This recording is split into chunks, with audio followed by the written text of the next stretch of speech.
welcome. You're listening to the X22 Report. My name is Dave, and this is episode 571. And today's date is January 21st, 2015. And the title of this episode is Switzerland depegs from EU and joins China with an offshore yuan trading center in Zurich. Let's get into the economic collapse news. Now, we understand the U.S. government, the central bankers, they will do everything in their power to prop up the system. They don't want it to collapse just yet. Why? Because they're waiting for that event. They're waiting for war. They're waiting for a group, like a terrorist group, or a country, or a combination of both, to take all eyes off the U.S. government and the central bankers and put all eyes on this other group, country, or combination to blame the entire collapse on. This is what they've been waiting for. So they've been propping up the entire system. This is what they've been doing. And we see right now from all their programs they're implementing and how they're protecting themselves. For example, they're protecting themselves from the derivative crash by putting a rider in the spending bill where it protects them and insures them from a crash through the FDIC, which is basically the taxpayers. We also see that they put programs in place to give anyone with a heartbeat an auto loan. But we see this is kind of backfiring because a lot of people are delinquent on their auto loans and their cars are getting repossessed. So they're taking this very successful program and they're moving it over to real estate. And we can see that Fannie and Freddie will give anyone with a heartbeat a mortgage. All you have to do is put 3% down. Actually, a lot of the new home builders will make up the difference. They'll actually pay for closing costs. And we can see right now that we will see a bump up. I reported on this because of this program. People are going to say, you know what? I'm underemployed. I have a part-time job, but the State of the Union address was out there. He says we're in a recovery. We're at 5.6% unemployment. Things are getting better. And from consumer confidence, I do believe that I will be making more as time goes on because the president told me that wages are going up. But we know this is a complete lie. We know this is fake, phony, and false. But we know we will see this bump up because people will believe and they will go out and purchase their home. And we see from the Mortgage Banker Association, they're saying that mortgage application and refinance applications, which are combined, they have risen by 14.2% in the week ending January 16th. But what's really interesting is that the gauge of loan requests for home purchases, a leading indicator of home sales, dipped by 2.5%. So we will see a bump up, but this will eventually die off because people will not be able to make the payments.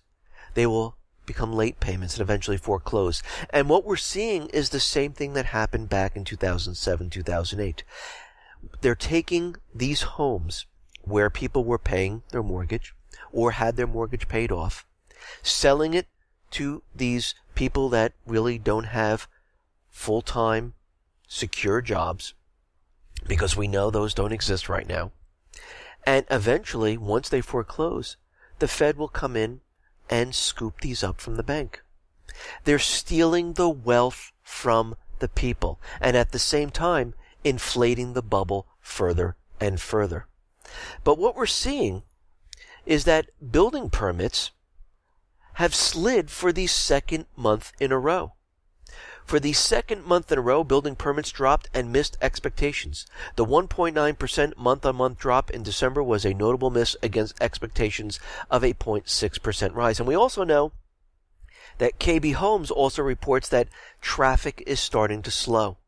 Sales are not going up. Actually, they're declining. So we can see something is going on right now. We see housing starts for single-family homes have increased. And what's very interesting is that the multifamily starts are now dropping. And we have to remember, the multifamily homes were being purchased by investment companies, hedge funds, foreign investors. They were using cash to pay for them. They were renting them out, and they're trying to unload them as fast as they possibly can right now. And this is exactly what we're seeing. They are blowing this bubble up as big as they possibly can. I mean, the government, the central bankers have protected themselves from this crash. I mean, look what they did with the derivatives. They put a rider on the spending bill where if something happens, the FDIC will insure against the derivative crash. Actually, the taxpayers will pay for this. So they protected themselves. They know what's coming. They knew what they had to do.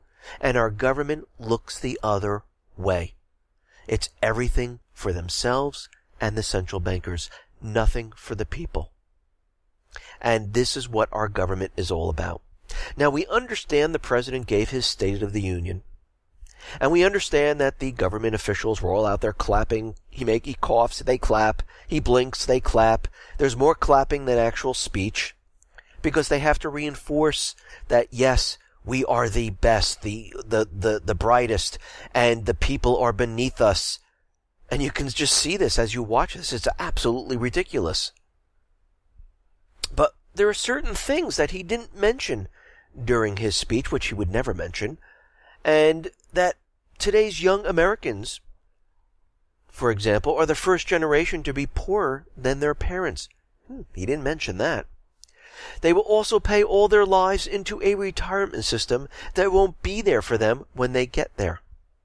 Young Americans indebt themselves more than anyone else on the planet to attend university, requiring them to spend a large part of their careers paying off that debt. Americans of all ages are earning less than they did 2 decades ago when adjusted for inflation, yet they're paying more in taxes. And U.S. taxation is increasing burden not only in quantity but complexity. According to the IRS itself, tax requirements have become so confusing and the compliance burden so great that taxpayers are giving up their U.S. citizenship in record numbers. In fact, over 14% of all federal tax revenue collected goes to pay interest on the debt. Another 20% goes toward destruction, war, bombs, drones, and spying and aid to other countries. They also create roughly 200 pages of new rules and regulations every single day. These rules govern something as sacred as what you cannot put in your own body, or even make it more difficult to do business. He didn't mention any of this. But when we look at what he said and how they were patting themselves on the back, it was all a lie. I mean, let's break it down a little bit here of what he actually said. Our economy is growing and creating jobs at the fastest pace since 1999. He said, at this moment, with a growing economy, shrinking deficits, bustling industry, and booming energy production, we have risen from the recession freer to write our own future than any other nation on earth. Well, the fact is, job growth has been fueled in part by lower paying jobs in areas such as retail and restaurants. He didn't mention all those retail stores that are closing, all those people that are being laid off. Not a mention anywhere of that. We have replaced many higher-paying positions in manufacturing and construction with these low-paying jobs. Part-time jobs also remain elevated. There are still 1.7 million fewer workers with full-time jobs than when the recession began in 2007. Didn't mention that at all, but that is the fact. Obama says, thanks to the growing economy, the recovery is touching more and more lives. Wages are finally starting to rise again. We know that more small business owners plan to raise their employers' pay than at any time since 2007. The facts are, a survey of small businesses by the National Federation of Independent Business does show that a rising proportion plan to raise wages, but planning to and actually doing it are two different things. Actually, what we're seeing is there are more businesses that are going out of business that are being created right now. Actually, most of these businesses are not hiring at this time. And we can see also that the average hourly earnings rose only 1.7% in December from 12 months earlier, according to the Labor Department. That's about half the rate that is typically of a healthy economy and actually lower than the previous month. So are we actually seeing a job recovery? If we go back to the year 2001 and we look at the graph, we see the percent of U.S. population employed was around 64%. In 2006, it was at 63.5%. Today, we're at 59.2%. Where is the recovery? When we look at the hourly wages, we see, yes, the UMich for expected higher income has gone off the charts. People are expecting higher incomes, but reality real averagely earnings has dropped. So yes, people might be believing it, but it is not there whatsoever. He also talked about climate change. That the best scientists in the world are telling us that our activities are changing the climate. Well, that's completely false, fake, and phony. Actually, the sun controls the climate here on Earth. Actually, most of these scientists that are claiming this, they are getting funded by the government. Actually, most of the world right now is not believing what he is saying. Actually, what is going on here is he needs a carbon tax. This is what they've been pushing for. Because Obamacare didn't work. So they're looking to bring in more and more revenue. They're trying to tell us that the world is getting warmer, but we're seeing it's getting colder. Actually, we're having another freezing cold winter. But what's more interesting is that all these billionaires who are fighting climate change flew over in 1,700 private jets. What does that tell you? Why didn't they go together on one jet? Or two? Why did they all have to take individual jets and pollute the earth if this is what they're fighting for? So we know this is all fake, phony, and false. The cost of community college for all will be zero.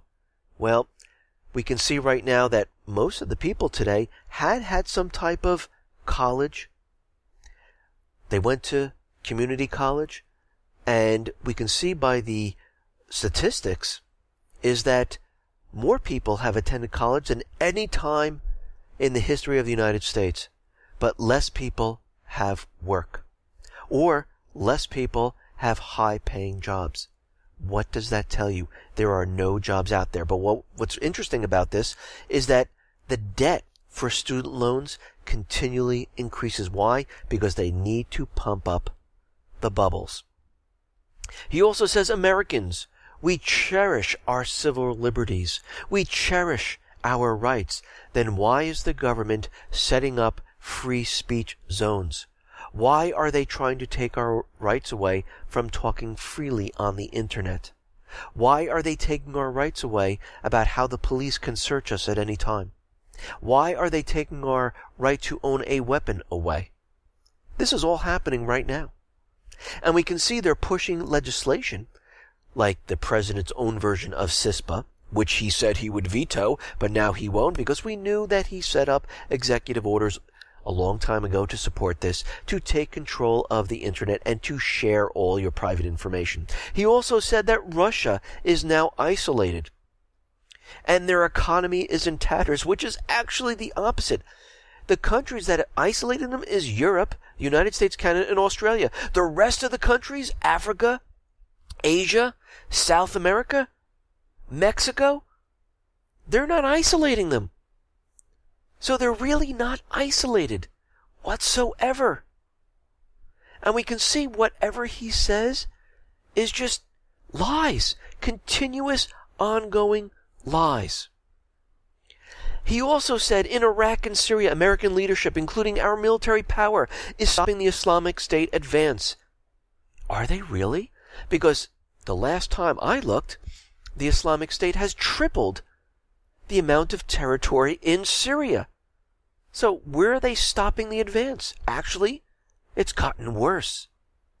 That we're not going to put boots on the ground. Lie once again. The fact is that they have tripled. The fact is they commandeered an air base. The fact is they set up a division headquarters that can support 30,000 troops. The fact is they're bringing in military assets into Kuwait, into depots there, to get ready for the offensive in Syria. The fact is, McCain, Biden, and other government officials, even Obama, is calling for boots on the ground in Syria. Again, more lies. This is what the president is telling us, and he is not going by facts. Yes, he can manipulate the numbers all he wants. He can tell lies and show his people in the audience. For every one person that was unemployed that got a job, I can show 10 that didn't. So everything that he's showing us is absolutely ridiculous. It's to convince the American public and the world that everything is fine, and they are pushing as hard as they can to show that we are in a recovery, because this will fit perfectly into their plan to show that another country, another group, caused the collapse. And you can see right now, they're pushing war all over the globe to make this happen. Now, we understand the United States government, the central bankers, they have been, with other nations, have been suppressing the oil prices. They're trying to destroy the economies of like Venezuela, Nigeria, Iran, Syria, North Korea, Russia, any economy, any country that is not working with the private Western central bank system. They're trying to destroy at this point. But we can see that by doing this, it's having other effects. Right now, it is being projected that the U.S. oil rig count will decline by 15% in the first quarter of 2015 alone. And when there are less rigs operating, that means less workers, and more people are going to get fired. Last week, 55 more oil rigs shut down. That was the largest single-week decline in the United States in 24 years. Oil field services provided by Baker Hughes, they're laying off about 7,000 people. Schlumberger's laying off about 9,000. Suncor is eliminating 1,000 workers. Halliburton's energy industry operations have slowed down dramatically, so they give them pink slips to about 1,000 workers last month. The Federal Reserve Bank of Dallas is projecting that 140,000 jobs related to the energy industry will be lost in the state of Texas alone during 2015. So actually, by doing this, they're actually hurting the job situation here in the United States a lot more. And we can see it will not get better, because there is a new report out there. And they're saying by 2019, more than 212 million people will be out of work, compared to currently 201 million, according to the report by the World Employment and Social Outlook Trends of 2015. More than 61 million jobs have been lost since the start of the global crisis in 2008, and our projections show that unemployment will continue to rise until the end of the decade. This means that job crisis is far from over. Youth unemployment rates will continue to be a major problem. Young workers, age 15 to 24, have been particularly hit by the crisis. They're predicting social unrest. Now you start to understand why all these countries right now are training their police officers to handle civil disobedience. Spain's doing it, France doing it. The European Union have already established a police force. The United States is doing it, and many other nations are ramping up their police forces. Of course, this is for terrorism. No, it's not. They're using this as a cover. With people's trust in governments being undermined, the risk of social unrest is very high, the report says. Social unrest is particularly acute in countries and regions where youth unemployment is high or rising rapidly. And we see this all throughout Europe, here in the United States, and many other countries. It has started, and they're warning that this is going to have a dramatic effect on how countries handle the situation. And we can see they're building up their forces, their police forces, to handle what is coming. They know the collapse is coming. They realize that it is here, and they only have a short period of time to build up their forces. This is why we see all this happening. This is why they're out there taking away the people's rights. It's not because of terrorism. They're using this as a cover, the excuse to build up the police forces in each and every one of these countries. We see Nigeria hurting. We see Venezuela hurting from what is going on with these oil prices. But don't worry, all the world leaders that are meeting in Davos, these are the richest men in the world, have proclaimed in Davos that we need a central bank of oil, like the central bank in the financial world. Actually, do we really need this? Do we really need them controlling the oil in one location? No, we don't. This would just make the situation a lot better for them, worse for us. This means they'll be able to just control everything. The IMF, that sparked the greatest concerns as it warned oil producers to treat this oil price drop as permanent, noting that they expect these economies to lose $300 billion. I don't believe it's permanent. Actually, every time the IMF comes out there and tells us something, they're always wrong. Remember when they told us that Greece was fine after the first tranche, then the second one, then the third one? When they told us that Europe was going to be recovering 2 years ago, a year ago? Here we are today. Completely wrong. It's an illusion. And we can see that they're trying to take control of everything right now. This cannot happen. But we understand that Switzerland has seen the writing on the wall. They looked around and said, you know something, we can't be part of the system anymore. We need to depeg from the euro, and this is exactly what they did. And of course, the central bankers are out there saying, this is the worst thing ever. Switzerland's really going to feel it. Actually, no, it's the central bankers that are going to feel it. But what's very interesting about all this is that China and Switzerland, they are going to announce an offshore yuan trading center in Zurich. Zurich is set to become a center for yuan trading in Europe, with Chinese Swiss officials poised to sign a financial deal on Wednesday, which is today. It is an important step in the internationalization of the renminbi, especially in Europe. The government official was quoted. Switzerland is basing its push for the offshore yuan business on the country's close ties with China, one of the nation's biggest trading partners. Switzerland is the first country among the world's top 20 to have a free trade agreement with China. Chinese and Swiss central banks already signed a bilateral currency swap agreement worth 150 billion yuan in July last year. Under the deal to be signed on Wednesday, China will give Switzerland a quota of about 50 billion yuan. That's $8 billion under its qualified foreign institutional investor scheme to support the establishment of the Zurich offshore renminbi market. The first branch of the Chinese bank will be set up in this Swiss financial hub for future renminbi clearance. China is promoting the use of its currency as an alternative to the dollar in global trade and finance, and more nations now want to capture the fast-growing market for offshore trading in yuan. The Chinese currency is already trading directly against the US dollar, the euro, the Japanese yen, the British pound, the Aussie, the New Zealand dollars, Russia's ruble, the Singapore dollar, and the Malaysian's ringgit. And we can see right now the push is to get away from the dollar. And we can see countries have already made many bilateral trade agreements with China. I mean, we're looking at New Zealand, Australia, Switzerland, Europe, UK, Canada. But United States, not really. And we can see they're protecting themselves for what is coming. They understand what is coming, and they are protecting themselves. And we can see Switzerland is right out there in front saying, yeah, we're just going to go with China right now. Forget euro. We see what's happening. We understand the entire system's collapsing, and China's system is the new system coming into power. Now, am I saying this is going to be better in the long run? No. Most likely, it will get corrupt, just like every system does.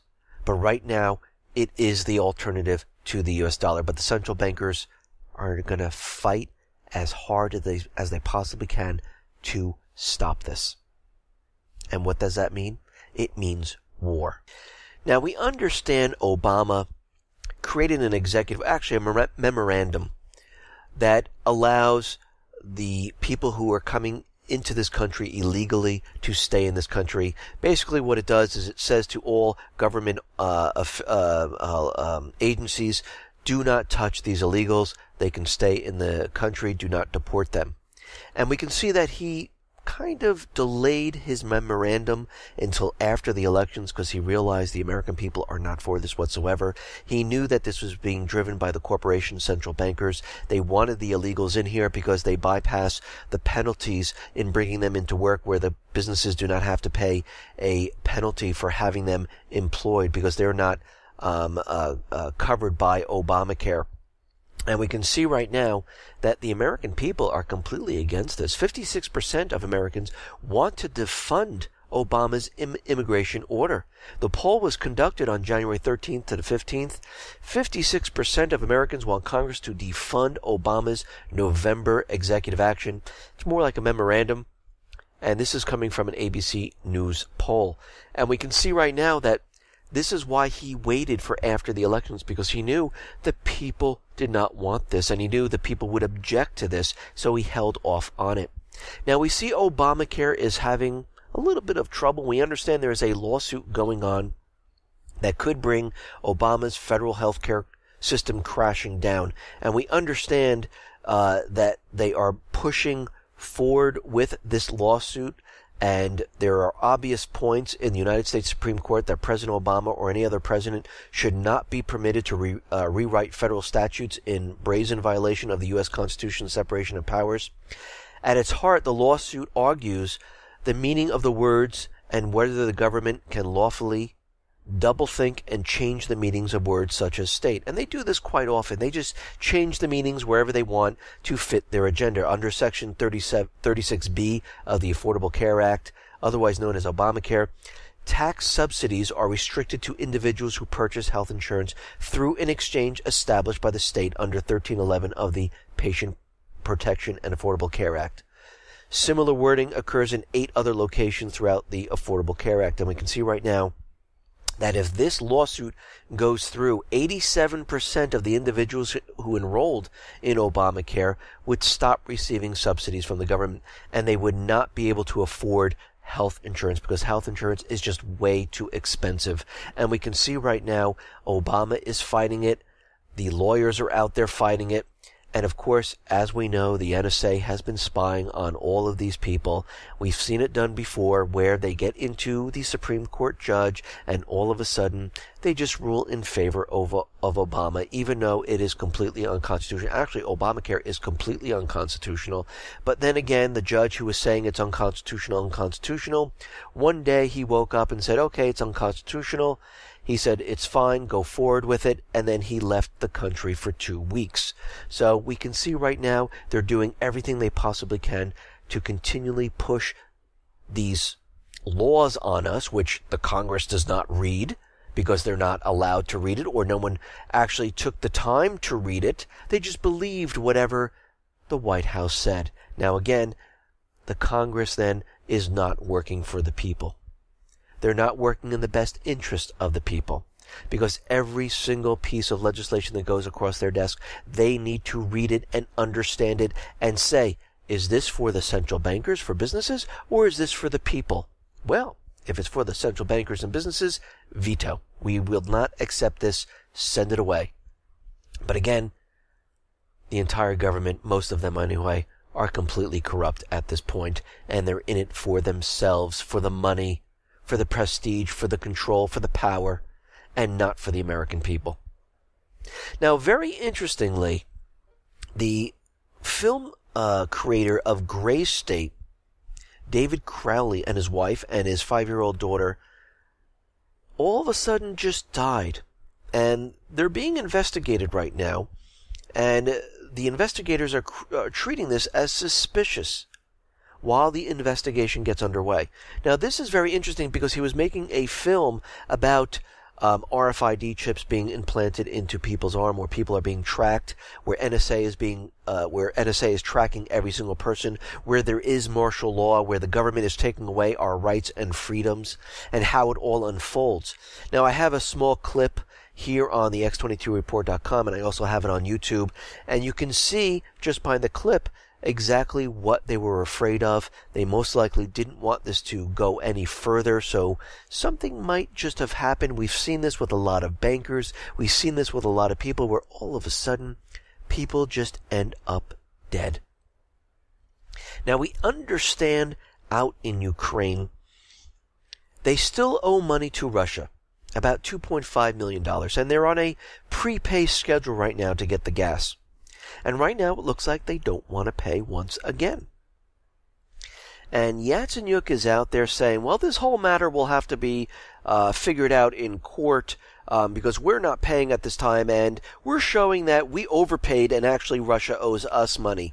And we can see right now they're using a lot of double talk. This is what governments like to do, and they like to put it into courts to keep it all tied up. And right now, I wouldn't be surprised if Russia shuts the gas off. We'll see as time goes on. Will they shut it off right at the start of the non-payment? No, they'll let it go for a couple months, and then eventually they'll say enough is enough. But then again, we see that war is being ramped up right now, and we can see that Kiev, the U.S. government, NATO, they're doing everything they possibly can to push the war agenda as hard as they possibly can.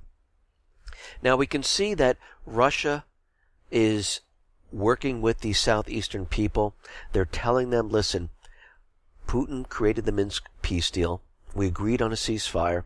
Let's show good faith and withdraw some of our heavy artillery off the line, and we'll show that we're looking to have peace right now. And this is exactly what they're doing. They're removing some of their heavy weaponry. They're disengaging to show that they want peace. They want talks to continue. But guess what? Ukrainian President Poroshenko, he doesn't want peace. Kiev does not have anything to negotiate in Berlin. He's not showing up for any of the other peace talks to talk about what is going on. He's saying everything was laid out in the Minsk deal. He won't even show up to that. Actually, he's rejecting the plans from Putin. Putin is out there saying, come on, let's have peace. Let's calm down here. Let's look at the situation. Let's have peace. But no, he doesn't want peace. They want war. This is what they've been ramping up for. The EU says change of anti-Russia sanctions depends on the situation in Ukraine. The change of European Union sanctions policy towards Russia depends on the implementation of the Minsk agreement. And the bloc is open for dialogue with Moscow. Well, wait a minute. Putin put forth the Minsk deal. They're abiding by the Minsk deal. They're removing their heavy weaponry. So what else do they need to do? Well, as Kiev continually attacks, the people are going to defend themselves, and there's a no-win situation. And this is exactly what they're doing. Poroshenko is out there, and he's saying that Russia has about 9,000 soldiers currently backing up the pro-Moscow fighters. Actually, they're not pro-Moscow fighters. They're people of the southeastern region that didn't want to be part of the puppet government in Kiev.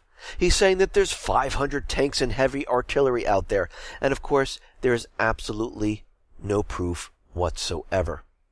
Now we see NATO is out there, and NATO's Jens Stoltenberg is out there screaming and yelling that Russians are here. The Russian forces and heavy equipment in Ukraine and a high number of Russian forces are on the border, and this does not contribute to a peaceful solution. But Russia is out there saying, well, that's absolutely ridiculous. Right now, Ukraine and the U.S. and NATO have satellites continuously circulating above this territory, and the borders are also controlled by unmanned aerial vehicles. So where is all this coming from? They know what's going on. And of course, guess what? They haven't given any proof. Actually, this sounds like a repeat of what was happening back in 2014. It's the same exact propaganda. Flashback, here we are again, exactly where we were. Ukraine's President Poroshenko rejected a peace plan proposed to him last week by Putin. Russia has consistently undertaken efforts as an intermediary in regulating the conflict. NATO's Stoltenberg is out there saying, concerned about escalation in Ukraine, have seen presence of Russian forces in Ukraine. We just have no proof. We call on Russia to stop support of separatists. We call on Russia to respect international obligations. We call on Russia to uphold Minsk agreements. See an increase of Russia heavy equipment in Ukraine. Russia have high number of forces on border. There are Russian forces inside Ukraine. See an increase in Russian equipment in Ukraine. This doesn't contribute to peaceful solution, but we just have no proof. We have no satellite images. We have absolutely nothing. Just go by what we say. Because if you didn't believe us back in 2014, you have to believe us now. We tried giving you the black and white satellite photos from 1970. Well, that didn't work out too well because we photoshopped them. You didn't believe us. So we're doing the same thing again, and hopefully you'll believe us this time. And we can see that this is all fake. It's phony. They're trying to gin up war. That is it. And we're seeing what the West is trying to do. The West is trying to play Putin off as a party to the conflict, to isolate him in international politics, to strangle the Russia's economy, to get him overthrown. They want regime change. They want it in China, they want it in Russia, and this is what they're trying to do. They tried to get rid of Putin when MH17 was shot down. Both of his planes, they were flying very near to each other, and they look almost exactly alike. And I think they were trying to, most likely, get rid of Putin so they can have a different leader take his place, which would be controlled by the central banks, by the U.S. government. A puppet government, but it didn't work out. And we can see right now, Ukraine will force now about 200,000 more into the army. Forget about 50,000. According to a military prosecutor, Anatoly Mateos, there will be 3 waves of mobilization in 2015. The overall plan is to call 200,000 Ukrainians into military service. Ukraine will begin on January 20th with 50,000. Then there will be mandatory training at training centers. The next wave of fighters will be in March of 2015 and taken over the government. They have taken over the presidential palace. They're holding the president right now, and I understand the latest reports that they've come to some type of an agreement, but the U.S. is sending Navy warships to the Red Sea. They're issuing warnings and heightening security, and looks like they're trying to evacuate personnel from the embassy inside of Yemen. And this is absolutely true. The leader of the people of Yemen is saying that no one, including the president, is above any measures. And that is true for every single place in the world. If the people are not happy, these government officials need to step down. Because what's going to happen, like we've seen in history time and time again, the people will eventually rise up and say, you know what, if you're not going to step down, we will make you step down. And we've seen this over and over. Now, we see in Libya, it is not a full ceasefire, it is a partial ceasefire. The State Department is issuing travel warnings for Libya. They're saying that extremist groups in Libya have made several specific threats against U.S. government officials, citizens, and interests in Libya. Because of the presumption that foreigners, especially U.S. citizens in Libya, may be associated with the U.S. government or U.S. non-governmental organizations, travelers should be aware that they may be targets. And it seems like they're trying to get everyone out of the country because it looks like eventually the U.S. government central bankers will make their move in Libya. They're getting prepared to do so. And we understand they're getting ready to put boots on the ground in Syria. Joe Biden made the case for boots on the ground in Syria during an interview. And we know this is the end game. The end game is to get Assad. We see the territory has now tripled since the Islamic State has been there. This has been their plan since 2013 when they had that chemical weapons attack where they wanted the U.S. to go in there and bomb the area to allow the Free Syrian Army to gain that territory. But now they're using the Islamic State, which is their proxy army. Responding to the fact that the Islamic State is gaining ground in Syria, which isn't happening, the vice president went there where President Obama probably wishes he did not. Biden said the reason Obama's plan is failing was because there was no troops to combat the Islamic State. Basically, they want to bring that in to reinforce what is going to happen in Syria, and that is attack against Assad. Biden said that America must double down on the current strategy against the Islamic State. And a lot of government officials are saying, yes, we need boots on the ground. Actually, the president called on Congress to pass new authorization to use military force against the Islamic State at the State of the Union. But Congress is saying he didn't give us any details of what he wants to do. He didn't give us the specifics. Is he putting boots on the ground? What is he doing? No specifics whatsoever. We see out in Europe that Europe is beefing up their police forces, like I said before. France will create 2,680 extra anti-terror staff inside their country. That means they're going to put more troops on the ground. Spain The Popular Party has used the latest attack on Charlie Hebdo to introduce new amendments to two pieces of legislation going through Congress.